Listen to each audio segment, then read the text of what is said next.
యుద్ధం ట్రంప్నకు భారంగా మారింది. ప్రపంచవ్యాప్తంగా తాను సూపర్ పవర్ అని చెప్పుకుంటున్న ట్రంప్కు ఇరాన్ చెమటలు పట్టిస్తోందా? కోపాన్ని కంట్రోల్ చేయలేక ట్రంప్ బూతు పర్వాన్ని ఎంచుకున్నారా? గల్ఫ్ దేశాల వైఖరితో ట్రంప్ బ్యాక్ స్టెప్ తప్పదా? 45 రోజుల సీజ్ ఫైర్ ప్రతిపాదనలేంటి?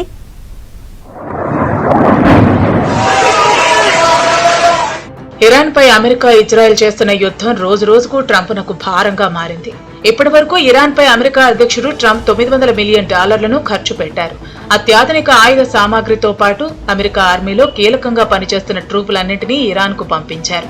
కానీ ఇప్పుడు జరుగుతున్న పరిణామాల నేపథ్యంలో ముందుకెళ్తే గొయ్యి, వెనక్కి వస్తే నుయ్యి అన్నట్లు తయారైంది ట్రంప్ పరిస్థితి. కీలక నేతలను హతమార్చామని ట్రంప్ తొలి రోజు నుంచి చెబుతున్నప్పటికీ ఐఆర్జీసీ దళాలు ఏమాత్రం వెనక్కి తగ్గకుండా ధీటుగా బదిలిస్తున్నాయి. చివరకు మానసిక ఆనందం కోసం ట్రంప్ ట్రూత్ వేదికగా బూతుల పర్వాన్ని అందుకున్నారు. ఓవైపు ఎస్కలేషన్ ప్లాన్ సిద్ధం చేసుకున్న ట్రంప్ ఇరాన్ తమతో ఒప్పందం చేసుకోకపోతే దాడులు చేస్తామంటూ హెచ్చరిస్తున్నారు. ఆదివారం నాడు ట్రూత్ సోషల్లో ట్రంప్ చేసిన పోస్టుపై గల్ఫ్ దేశాలు ఆందోళన వ్యక్తం చేస్తున్నట్లు సమాచారం. టెహ్రాన్ తో పాటు కీలక నగరాలపై అమెరికా, ఇజ్రాయెల్ వైమానిక దాడులు చేస్తే ప్రతిగా తమపై ఇరాన్ దాడి చేస్తుందని గల్ఫ్ దేశాలు ఆవేదన వ్యక్తం చేస్తున్నాయి.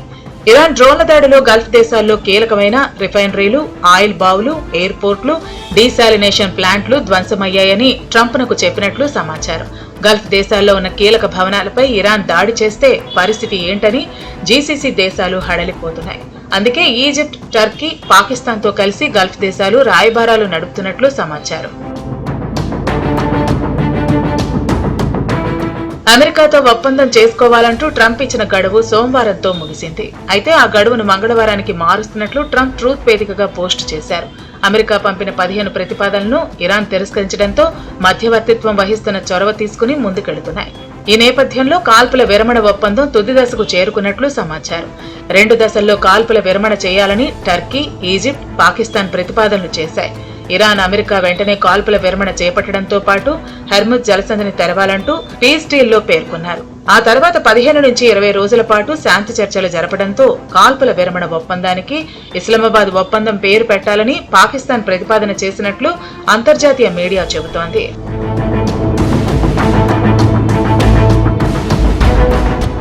రెండో దశ చర్చల్లో అణ్వాయుధాలను ఇరాన్ తయారు చేయకూడదనే నిబంధనను పెట్టడంతో పాటు న్యూక్లియర్ వెపన్స్ ను ఐఏఈఏ ఆధ్వర్యంలో సురక్షితంగా ఉంచేలా ఏర్పాటు చేయాలని సూచించారు. ఇక ఇరాన్ పై అమెరికా విధించిన ఆంక్షలను ఎత్తివేయడంతో పాటు అమెరికా ఆధీనంలో ఉన్న ఆస్తులను విడుదల చేయాలనే ప్రతిపాదనలను మధ్యవర్తిత్వ దేశాలు చేశాయి. వీటి గురించి ఇరాన్ అధ్యక్షుడు, విదేశాంగ మంత్రితో పాక్ ప్రధాని, విదేశాంగ మంత్రి చర్చించినట్లు సమాచారం. అయితే థర్డ్ పార్టీ దేశాలు చేసిన ప్రతిపాదనలపై ఇరాన్ వ్యతిరేకిస్తోంది. తాత్కాలిక సీజ్ ఫైర్ కోసం జలసంధిని తెరిచేది లేదని ఇరాన్ చెబుతోంది. ఎవరి ఒత్తిళ్లు, బెదిరింపులకు తలొగ్గేది లేదని, తాము అమెరికా, ఇజ్రాయెల్ పై పోరాటం చేస్తూనే ఉంటామని స్పష్టం చేశాయి.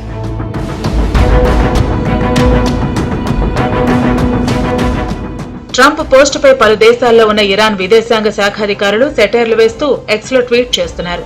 Take it easy tiger, keep your cool అంటూ బల్గేరియాలోని ఇరాన్ ఎంబసీ ట్వీట్ చేయగా బోర్ కొడుతోంది, ఏదో ఒకటి మాట్లాడు ట్రంప్ అంటూ ఎద్దేవా చేస్తూ ఎక్స్లో జింబాబ్వేలోని ఇరాన్లో డిప్లొమాట్స్ పోస్ట్ చేశారు. ట్రంప్ బూతు పర్వానికి సరైన సమాధానం త్వరలో చెబుతామంటూ ఇరాన్ హెచ్చరిస్తోంది.